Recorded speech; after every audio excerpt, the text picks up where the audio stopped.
राज्य स्तरीय समागम और 1 दिवसीय सांकेतिक धरना आयोजित किया गया। सामाजिक संगठनों ने जवाबदेही कानून लाने की मांग दोहराते हुए प्रदेश में स्वास्थ्य का अधिकार कानून, न्यूनतम आय गारंटी तथा गिग वर्कर कल्याण कानून लागू करने पर जोर दिया गया। विभिन्न संभागों से आए प्रतिभागियों ने कहा कि जन कल्याण से जुड़े इन मुद्दों पर सरकार को शीघ्र ठोस कदम उठाने चाहिए। आज संविधान दिवस है। संविधान वो जो लोगों के लिए है, लोगों का है। और आज संविधान दिवस पर जो है जवाबदेही यात्राएं 7 संभागों से यहाँ जयपुर में पहुंची हैं और यहाँ जो है सभी जगहों से लोग पहुंचे हैं, जवाबदेही चाहते हैं सरकारों से, एडमिनिस्ट्रेशन से, और जो काम लोगों के लिए है उनके लिए। तो मेरे साथ हैं जाने माने सामाजिक कार्यकर्ता निखिल डे, उनसे बात करेंगे। निखिल जी, किस तरह की ये यात्राएं हैं? ये यात्राएं हर व्यक्ति की आवाज है। जैसे आपने कहा, संविधान में हमने खूब सारे कहे कि लोगों के हक अधिकार बनते हैं, उसी से हम भारतीय बनते हैं और उसके लिए एक व्यवस्था बिठाई। उसके लिए एमएलए एमपी को भी बनाए, सरकारी अधिकारी को भी बनाए, एक पूरा ढांचा बनाए।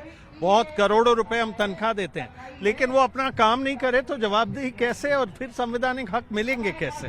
तो लोगों के पास पदयात्राओं में गए, जीप में गए, जगह जगह 5 संभागों में घूम के फिर 7 संभागों से यहाँ लोग आए हैं कहने के लिए कि 10 साल से ये मांग कर रहे हैं। और ये कोई मांग भी नहीं है, आप अपना काम नहीं करो तो आपकी जवाबदेही होनी चाहिए। श्रीगंगानगर जिला पुलिस ने साइबर अपराध, हवाला लेन देन और फर्जी बैंकिंग नेटवर्क से जुड़े एक बड़े गिरोह का भांडाफोड़ किया गया है।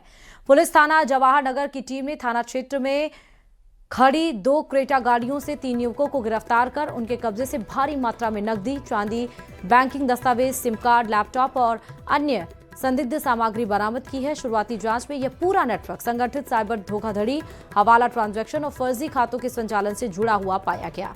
आरोपियों के कब्जे से 21,10,000 रुपए नगद, 21 किलो 514 ग्राम चांदी, 90 chequebook, 13 passbook, 64 ATM card, 44 SIM card समेत बड़ी संख्या में फर्जी दस्तावेज जब्त हुए हैं। शाम को दौरान गश्त थाना जवाहर नगर में हमारे जो सीओ साहब विशाल जी हैं और जो चौकी इंचार्ज है, मेरा चौकी इंचार्ज नरेश जी, उनको जरिए मुखबिर सूचना मिली थी कि कोई 2 संदिग्ध गाड़ी खड़ी है रोड के साइड में, जिस पर तुरंत हमारी जो टीम है वहां पर पहुंची और देखा कि 2 क्रेटा गाड़ी खड़ी थी। उसमें 3 संदिग्ध लोग थे जिनसे पूछताछ की। उनके पास काफ़ी फोन भी थे, कुछ डॉक्यूमेंट्स भी। फिर हमें उसमें जो चेकबुक, पासबुक, एटीएम कार्ड, कई लोगों के आधार कार्ड, पैन कार्ड, इस तरह से सारी जो चीज़ें सामग्री मिली, उसका कोई वो संतोषजनक जवाब नहीं दे पाए। पूरे गाड़ी की सर्च की गई तो उनके पास से 21 लाख रुपए नकद बरामद हुए, लगभग 21 किलो चांदी बरामद हुई। और फिर पूछताछ पर उनसे पता लगा कि वो जो साइबर फ्रॉड में म्यूल अकाउंट्स होते हैं, उनका खरीद और बेचान का काम करते हैं, जिसमें उनको भारी लाभ हो रहा था। जयपुर में 11 सूत्रीय मांगों को लेकर वाल्मीकि सफाई कर्मचारियों ने मंगलवार शाम से ही शुरू हो गया था, लेकिन अब सफाई कर्मचारियों के आंदोलन ने रफ्तार पकड़ ली है, जिसके चलते सफाई और कचरा उठाने का काम पूरी तरह से ठप हो गया। दरअसल नगर निगम प्रशासन की तरफ से बनाई गई कमेटी से समाधान नहीं निकला, जिसके बाद सफाई कर्मचारी आंदोलन पर चले गए। देखिए रिपोर्ट।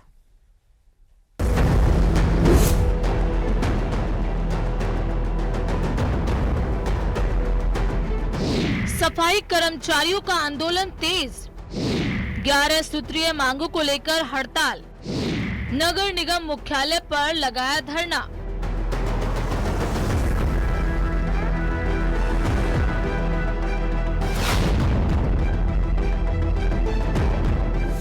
जयपुर नगर निगम में वाल्मीकि सफाई कर्मचारियों का आंदोलन तेज हो गया है। सफाई कर्मचारी 11 सूत्रीय मांगों को लेकर हड़ताल पर हैं। मांगों को लेकर नगर निगम मुख्यालय पर धरना दिया, जिसके चलते बुधवार से सफाई और कचरा उठाने का काम ठप पड़ गया। आज से राजधानी जयपुर में सफाई व्यवस्था पूरी तरीके से ठप हो गई है और शाम होते होते इसका असर पूरी राजधानी में नजर भी आने लगेगा। वजह है वाल्मीकि सफाई कर्मचारियों की हड़ताल। पिछले कई दिनों से आंदोलन चल रहा था अपनी मांगों को मनवाने को लेकर। 11 सूत्री ये मांगे हैं और ये मांगे जब नहीं मानी गई और कोई रास्ता नहीं निकला तो अब नगर निगम के ठीक मुख्य द्वार के ऊपर सभी सफाई कर्मचारी जो है वो स्ट्राइक पर चले गए हैं। नंद किशोर डंडोरिया के नेतृत्व में ये धरना प्रदर्शन यहाँ पर किया जा रहा है। आमरण अनशन पर ये बैठे।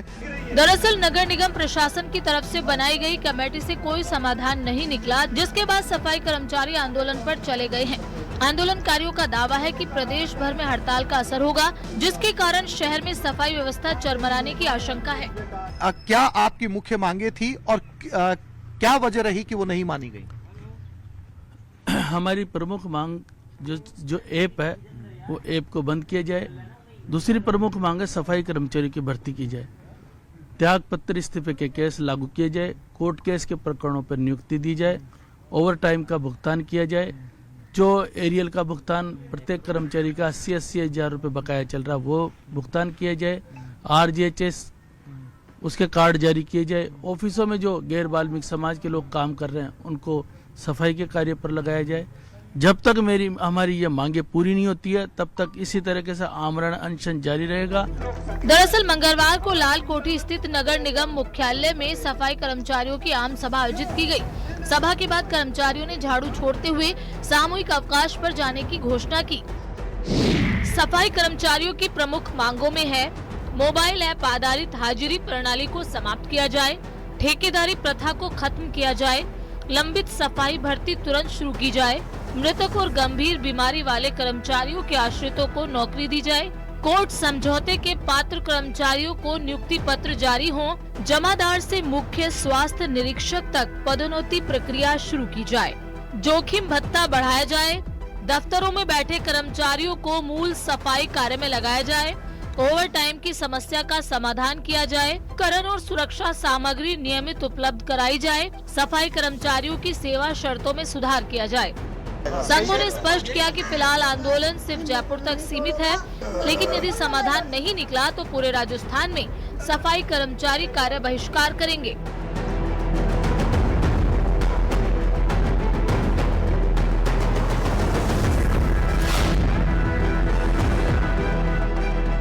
जब तक ये 11 सूत्री मांगे पूरी नहीं हो जाएंगी तब तक ये हड़ताल जो है वो जारी रहेगी। और अगर ये हड़ताल कुछ भी दिन और खींच जाती है तो राजधानी जयपुर का जो हाल है वो बेहाल हो सकता है। कैमरामैन अविनाश के साथ आसिफ खान, न्यूज़ 18 जयपुर। विद्याधर नगर के बाद राजधानी जयपुर में दोबारा घनी आबादी वाले क्षेत्र में लेपर्ड देखा गया। इस बार पानी पेच क्षेत्र में सुबह 6:22 पर सीसीटीवी में मूवमेंट कैद हुआ लेपर्ड का। लेपर्ड सड़क पर खुलेआम घूमने के बाद एक मकान की छत पर पहुंचा। पिछले 2 महीने में यह 7वीं बार है जब जयपुर के रिहायशी इलाकों में लेपर्ड दिखाई दिया। वहीं वन विभाग पूरी तरह से अलर्ट है। टीम मौके पर पहुंचकर स्थिति पर लगातार निगरानी में जुटी। हालांकि न्यूज़ 18 राजस्थान वीडियो की पुष्टि नहीं करता है।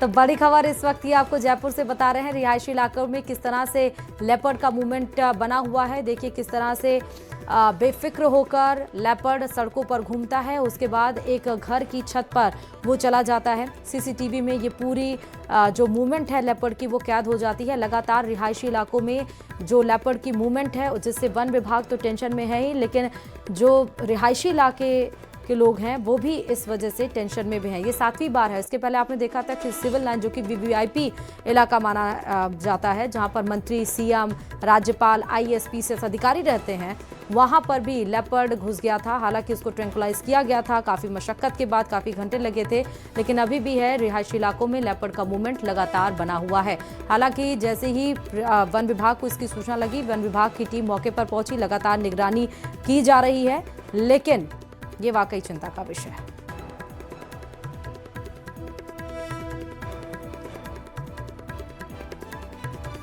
मुख्यमंत्री भजनलाल शर्मा ने जयपुर में आयोजित हो रहे सरदार पटेल की 150वीं जयंती पर यूनिटी मार्च पद कार्यक्रम में यमुना प्रवाह पद यात्रा का शुभारंभ किया गया। यह पद यात्रा अमर जवान ज्योति शहीद स्मारक जयपुर से शुरू हुई।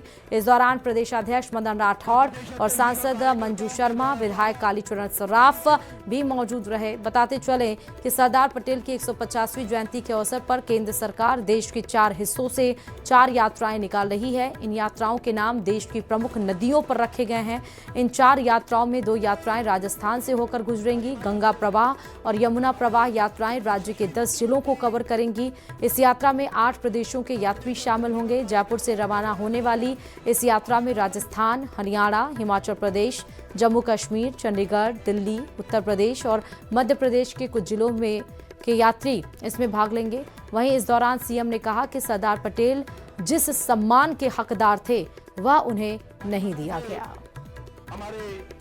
कि जिस महापुरुष ने देश के लिए इतना कुछ किया उसे भुला दिया गया था, उसके इतिहास के पन्नों से हटा दिया गया था।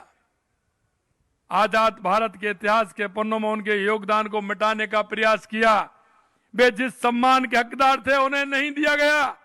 अब तक किन लोगों को महिमा मंडित किया जाता रहा है ये आप सभी जानते हैं, और यही नहीं जानते उनका योगदान भी जानते हैं कि उनका योगदान कितना रहा।